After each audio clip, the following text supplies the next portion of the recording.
Seguimos en directo, seguimos en Mercado Abierto en Capital Radio en esta edición de verano y vamos a arrancar la segunda parte del consultorio para la cual nos acompaña, ya está con nosotros David Galán desde Bolsa General. David, ¿qué tal? Muy buenas tardes. Hola, ¿qué tal? Muy buenas tardes. Un placer, como siempre, estar en este consultorio de los martes en Capital Radio. Bueno, pues igualmente, David, un placer como siempre también contar contigo y te agradecemos mucho que te tomes este tiempo también ya en esta última semana de julio, pero semana en la que también tenemos cuestiones interesantes a las que mirar en el mercado. ¿Qué es lo que estás vigilando tú ahora mismo y qué deberían tener en cuenta los inversores? Sobre todo estoy vigilando rotación sectorial en el mercado. Hemos visto una rotación brutal. Se ha dado un caso, ha sido de manera muy silenciosa, ¿no? Pero yo creo que es lo más destacado de estos últimos meses. Hemos tenido el récord en varias décadas de diferencia entre volatilidad del índice y volatilidad de las acciones. Claro, alguno dirá, David, ¿cómo que diferencia volatilidad entre índices y acciones? Pues los índices casi no se han movido. El SP500, de hecho, podemos rescatar aquí el gráfico, pues vemos que está en un movimiento lateral en las últimas semanas desde mayo. Desde el 15 de mayo se mueve en un rango de menos del 5% y, sin embargo, la volatilidad en algunos sectores y en algunas acciones ha sido brutal, mucho más grande que esa bajísima volatilidad que ha tenido, digamos, el mercado, ¿no? Muchas veces le llamamos el mercado a los índices, pero es verdad que el mercado es más amplio que los índices. Entonces, eso es quizá lo que más me llama la atención. El titular que pongo al directo de hoy es que las bolsas están alcistas, bolsas alcistas. Creo que hay mucho ruido siempre alrededor de la bolsa. Es casi un ruido insoportable el de los últimos tiempos. Pero claro, yo te enseño gráfico del SP, Trump, Irán, semiconductores, China, y yo aquí lo que veo es un índice que ha subido una barbaridad y que ahora está pegando un descansito. Fíjate, sin ruido, qué fácil es hacer el análisis. Pero bueno, claro, vende más un mensaje catastrófico, Nostradamus, la gran caída, la apoteosis, pero la realidad es esta. La amplitud empeoró un poquito la semana pasada, eso sí que hay que decirlo, pero hay muchos sectores que han cogido el testigo, ¿no? Porque es verdad que estas semanas lo han hecho horrible semiconductores, fotónica, memoria, que eran los líderes, lo que más había subido, pero claro, estaba lejísimos de la media. Otra vez volvemos con ese comentario que recuerdo muy habitualmente. Estaba lejísimos de la media y ahora hemos tenido una reversión a la media que fue muy violenta en esos sectores, relacionada a centros de datos, energía para centros de datos, fotónica, etcétera, pero han cogido otros sectores el mando, ¿no? Financiero, que ya venía a hacerlo bien, rates, también muy bien las rates, salud sigue bastante bien, que ya era un sector que cogió liderazgo hace algunos meses, y esto está compensando las caídas que estamos viendo en otros sectores, ¿no? Por eso el Dow Jones está siendo el más fuerte de Estados Unidos estas semanas. De hecho, si vemos el gráfico del Dow Jones, aquí no ha pasado nada. Diríamos, ay, qué tranquila está el mercado, no se mueve. Es una temporada tranquila de vacaciones. Claro, luego me pongo el gráfico de una de las anteriores líderes, Applied Optoelectronics, y esa tranquilidad se convierte en que desde mayo, mientras el Dow Jones pues, está en el mismo sitio, o ha subido un poco y el SP está en el mismo sitio y el Nasdaq ha bajado un poco, ha caído un 65% desde mayo. Y esta es quizá un extremo, pero hay caídas del 40-50% en unas cuantas.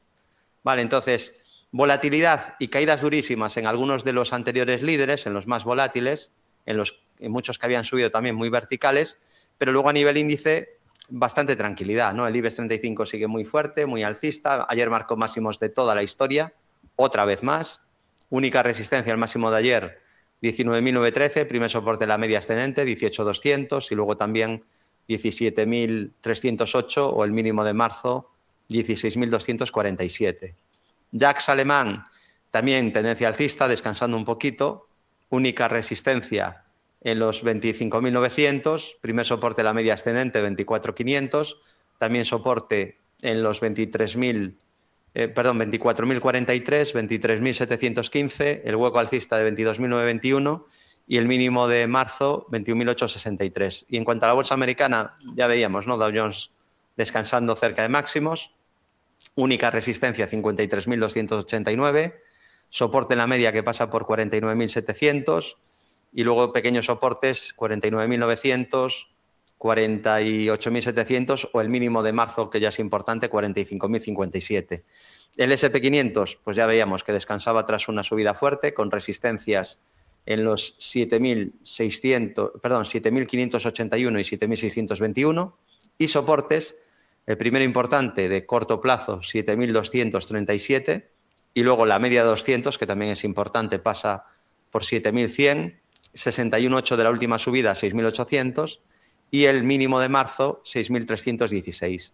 Y el Nasdaq, que es el más volátil, el donde está viendo más movimiento, por eso que te decía de los sectores, claro, es un típicamente no solo tecnológico, pero típicamente tecnológico. Y aquí hay algunos sectores que están sufriendo y esto ha provocado que el Nasdaq lo haya hecho peor que el Dow Jones y esté buscando apoyo o acercándose a la media 200. En todo caso, ha corregido al primer FIBO de toda la subida, de toda la última subida previa. Es decir, esto no es un mercado bajista, ¿vale? Y esto no es una opinión. De momento parece un descanso.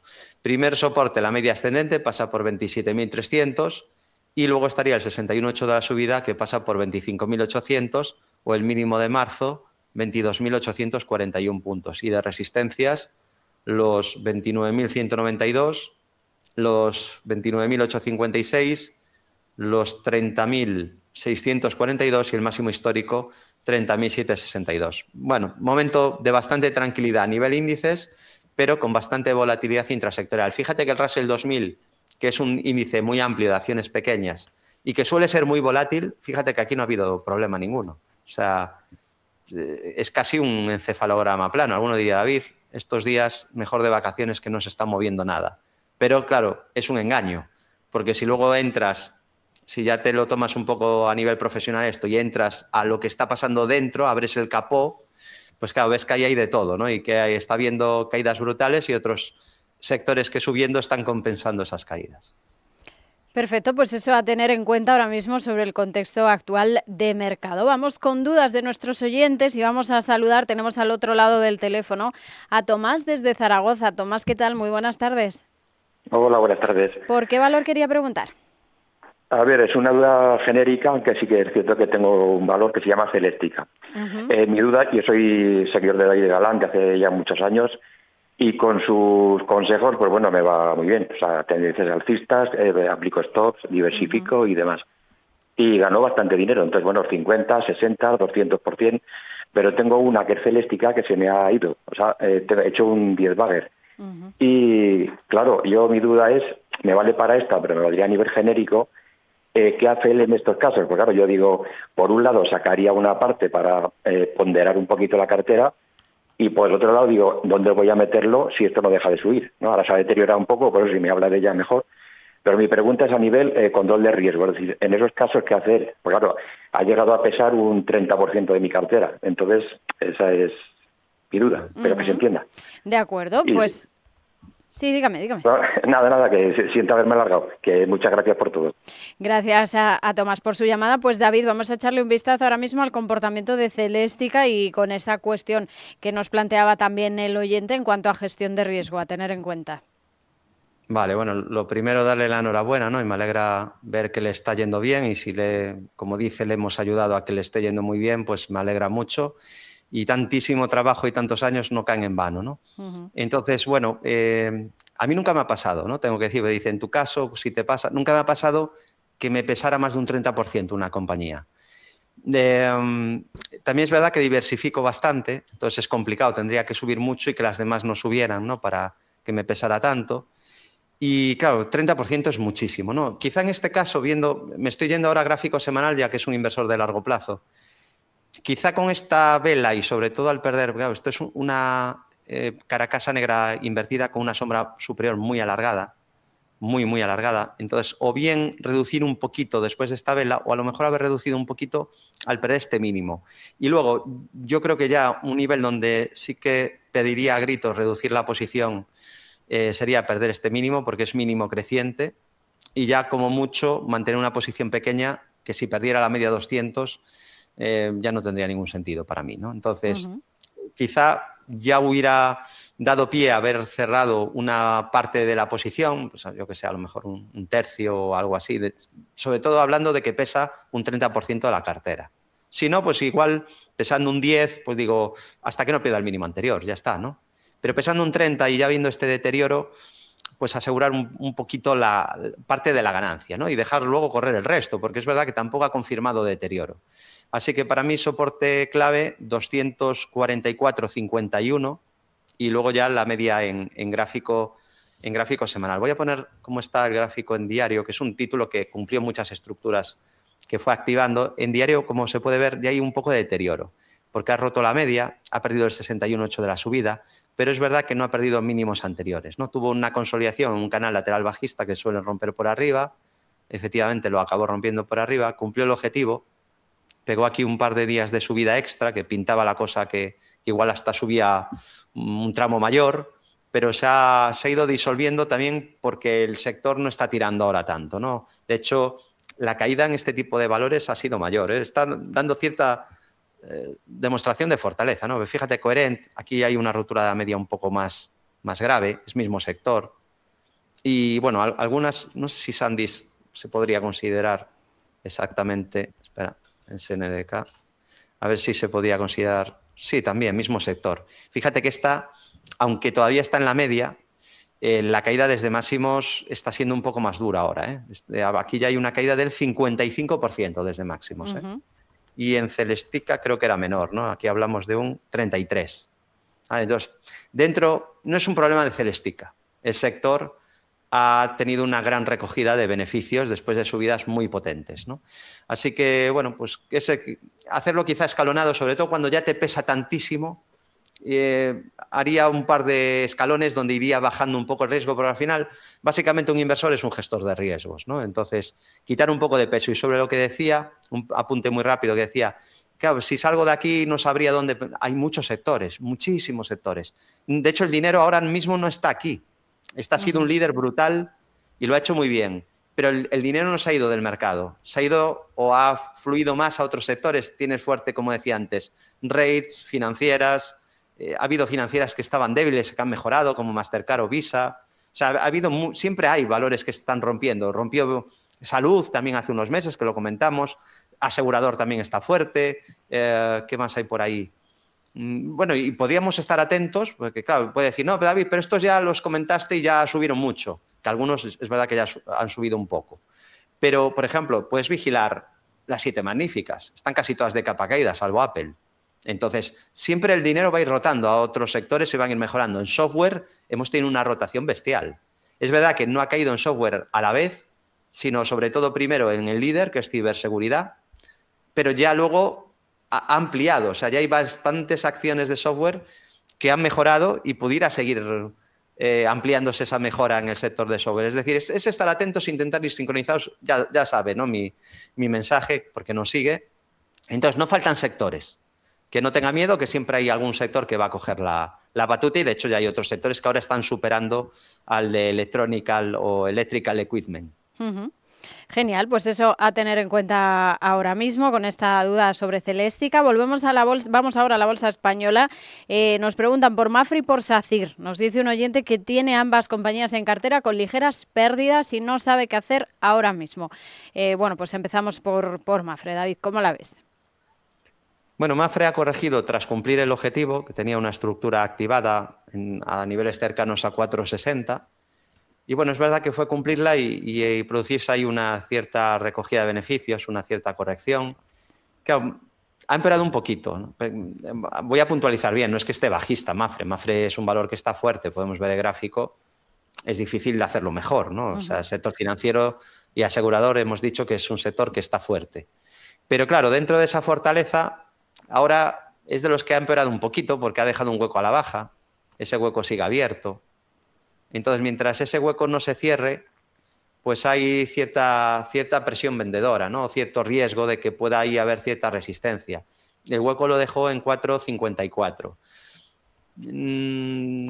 No sé si va a bajar más, pero aquí hay ahora un poquito de riesgo, que no lo había. Claro, tenía una subida libre, romper resistencias, decíamos que al superar los 4,17 probablemente veríamos otro tramo de subida. Así ha sido, llegó a los 4,60.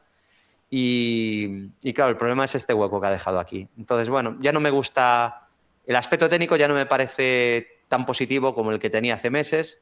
Una vez que ha cumplido el objetivo, ya no tiene ninguno pendiente ahora mismo y que ha dejado ese pequeño hueco, pero tampoco es que sea un valor débil, ¿no? Primer soporte la media 4.05 y luego mínimos crecientes 3.85 y 3.42.7 y resistencia en el hueco comentado de 4.54 y el máximo reciente de toda la historia que marcó la semana pasada en 4.61.6. Y SACIR nos preguntaba lo mismo. En el caso de SACIR también la tiene en cartera y nos decía que también la tiene ahora mismo con ligeras pérdidas. ¿Qué aspecto nos está mostrando SACIR? Está alcista, ¿no? Y lo está haciendo bien. Lo comenté hace bastantes meses ya, un año más o menos, que mejoraba mucho, que no era el líder del sector, que el líder era Ferrovial y ACS. Por cierto, ACS ha empeorado porque los centros de datos, ya comentábamos estas semanas atrás, que ACS no hay que tomarla como una constructora. Hay que tomarla como una constructora, pero de centros de datos, con lo cual está más ligada a lo que haga la tecnología. Si no, nos va a despistar el movimiento de ACS. O sea, ACS, si cae HK Hynix, Samsung, y cae Nvidia, y cae SanDisk y tal, ACS probablemente va a sufrir. O sea, hay que entender las correlaciones y en qué sector está cada una, ¿no? Entonces, bueno, SACIR comentaba hace un año que mejoraba mucho al romper, hacer este breakout de la zona de 3.45. El objetivo es 6.34, entonces no lo voy a cambiar, sigue con ese objetivo. Cada vez un poquito más cerca, pero aún está lejos. Y es verdad que no es de los que ahora está tirando más, no tiene un momento espectacular y que hay cierto riesgo de algún descanso, ¿no? Si rompiera la media, sí que habría riesgo de algo más de caída, porque fíjate que ya lleva tiempo sin perder la media, más de un año, que cada vez que toca la media sube. Entonces, en caso de romper la media, sí que podríamos esperar una corrección algo mayor, pero mientras no pierda la media, pues lo más probable es seguir subiendo. Y de hecho, aunque perdiera la media, a largo plazo lo más probable es que acabe cumpliendo el objetivo de 6.34. Pero habría riesgo de que te hagan una caída mayor, que haya más volatilidad, que lo pongan más difícil. Así que media soporte pasa por 4.39, también en 4.27.5 o en los 3.79. Y resistencia, que parece que le cuesta un poco ahora, 4.95.2. Genial, pues eso para SACIR. Vamos ahora a mirar, David, a Aixtron. Nos preguntan por ella en nuestro canal de YouTube. Nos dice un oyente que está dentro con pérdidas importantes del 25% y no sabe qué hacer, si salir, si aguantar un posible rebote. En todo caso, ¿dónde colocaría el stop? Nos dice. A ver, sé que va a caer en saco roto muchas veces, ¿no? Pero yo es mi labor y lo que debo de hacer, ¿no? Y para dormir además bien por las noches, vuelvo a insistir, aunque habrá gente que justo ahora desconecte, ya está el pesado con la media 200, ¿no? Pero claro, te evitas menos 25 y menos 50, muchas veces gracias a esta pequeña tontería. Cuando se te aleja tantísimo de la media 200, y claro, ya no era solo gráfico diario, fíjate la distancia en gráfico semanal. 64% de distancia. Yo no puedo, no me permite, o sea, yo no puedo comprar Aixtron, no me lo permite el análisis técnico. O sea, está totalmente prohibido para mí. Desgraciadamente tengo que ver cómo sube. David, pero ¿no te genera FOMO ver cómo sube sin ti? Si no la compré abajo, no la puedo comprar aquí arriba. Ya nada, ya la hemos liado. Claro. No, pero es que hay alguien que se está forrando. Bueno, pues le aplaudimos, enhorabuena. Qué bien que la cogió a 20 y la está triplicando en un mes. Perfecto, la sacó del estadio. Congratulaciones, ¿no? Pero yo no puedo ir detrás. Yo no puedo ir como pollo sin cabeza y comprar a cualquier precio. Tengo que tener un método, unas reglas. Entonces, una regla sencilla para intentar evitar algunos desastres, no te evitará todos, pero te puede evitar algunos, es eso, ¿no? Entonces, en gráfico semanal, 64% de distancia con la media. Cuando él compró estaría un 50 y pico, que es una barbaridad. Y en gráfico diario, pues bueno, o a menos, igual a un 40, pero seguía estando lejos. Y en gráfico diario, pues se había puesto a un 44, un poco menos, pero también estaba muy lejos de la media. Por aquí es un 44 y no sé si incluso en este pico anterior puede ser un poco más. Sí, 47.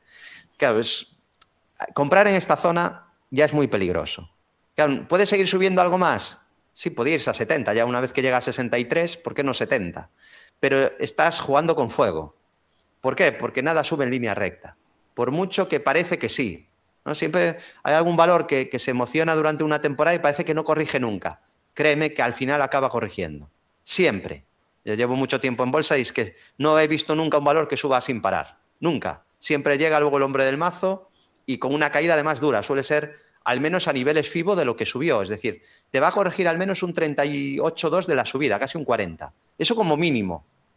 Entonces, mucho riesgo y ahora encima perdiendo la media. Es verdad que está ya, semiconductores ya no está tan caliente, digamos que ya se ha purgado un poco el exceso, ya se ha enfriado un poco el sector, pero este no está siendo líder, ¿eh? Está corrigiendo más de lo normal. Es decir, si a mí me dijeran, David, ya que semiconductores ha caído mucho, ¿qué vigilarías? Quiero llevar un semiconductor. Bueno, pues igual vigilaría Nvidia porque ha caído menos que los demás. Aquí lo tenemos. O tenemos el caso de Arista Networks, que dentro de telecomunicación equipment y todo lo relacionado a semiconductores también está aguantando bastante bien. Entonces, me intentaría fijar en los que funcionan bien. Por ejemplo, B Semiconductor no sería el caso. Mira qué caída lleva. Y este que acabamos de ver ahora, Aixtron, tampoco es de los líderes. Entonces, este tiene más riesgo de que pueda caer más, dentro de que ya lleva una buena caída, 57% de caída desde máximos. Afortunadamente no compró en máximos, ¿no? Por lo que comenta de 20 y pico por ciento, pero aún así el timing no era el ideal. Faltó un poquito de paciencia. Cuando algo corrige fuerte, espérate a que haga algún suelo. No pasa nada por no comprar en el mínimo. De hecho, prácticamente nunca se compra en el mínimo. Entonces, esperar a que haga algún suelo y mejore. ¿Aquí cuándo mejoraría ahora? Pues mejoraría un poco si supera 42,44, pero aún así yo no lo compraría porque no me parece un líder del sector. Hay otros valores que aguantan mejor. Así que no tengo, ojalá tuviera una receta de tiene un soportazo aquí, no lo va a perder y va a subir hasta cal y ahí vendes y no pierdes nada. Pero claro, eso es irreal, ¿no? Entonces, muy importante aprender de esta estrategia. Yo he tenido errores como este y peores. Entonces, aprender de esta para intentar aplicar una muy buena gestión de entrada y salida y del riesgo en las próximas operaciones. Y aquí, pues a ver si tiene suerte y le supera 42, 44, con lo cual podría haber algún rebote y salir indemne de aquí. Pero para mí todo parte de una entrada que no es la correcta. Y vamos a mirar, David, a United Health, ya que hemos citado, además has citado al principio el sector salud.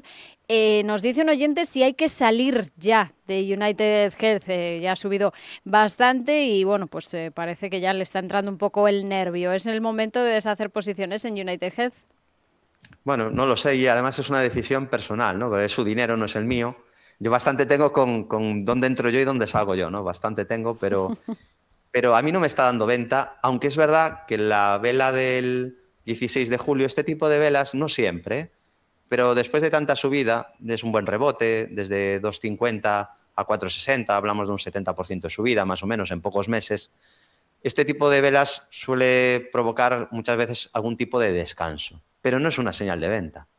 Y de hecho, ni siquiera ha perdido, que ya es lo mínimo de lo mínimo, ¿no? Estos mínimos, o sea, los mínimos de estas últimas 2 semanas. Mientras no pierda estos mínimos, es que no tengo nada malo que decir. Si ya perdiera estos mínimos, pues bueno, entonces pensaría que ya toca una corrección a la media o a niveles FIBO. Ahí tienes ya un poco de riesgo de que haya un poco más de caída. Pero a día de hoy hay una vela ahí que marca cierta resistencia en los exactamente 461,62, pero nada más que eso. No hay una señal de cambio de tendencia, ni hay una debilidad extrema. Es verdad que la media en semanal aún no sube y que lleva un buen rally. A lo mejor aquí se toma un respiro. Fíjate que la vela en semanal es casi un doji lápida, tampoco es la mejor vela posible. Hay cierto riesgo, claro, y aquí también ves lo mismo. Si rompe aquí ahora esta línea de la media, pues a lo mejor tienes una caída un poco mayor para construirte un primer impulso. Pero fuera de que hay cierto riesgo de un descanso, todavía no se ha confirmado ni siquiera deterioro en el muy corto plazo. Y el sector, aunque ya hay algunas ventas como en el Evans Health y tal, el sector no es débil. Y sobre todo el sector grande, no el subsector, lo que es salud en general, lo está haciendo muy bien. Así que para mí no hay señal de venta, aunque claro, ya depende del método. En el muy, muy, muy corto plazo, perder 4,14 sería un primer síntoma de debilidad. Perfecto, pues eso, a vigilar el United Health. Y con esto terminamos. David Galán, desde Bolsa General, muchísimas gracias como siempre por haber estado en Mercado Abierto. Un abrazo y hasta la próxima. Un placer y desearle como siempre a todos los oyentes muy buenas inversiones.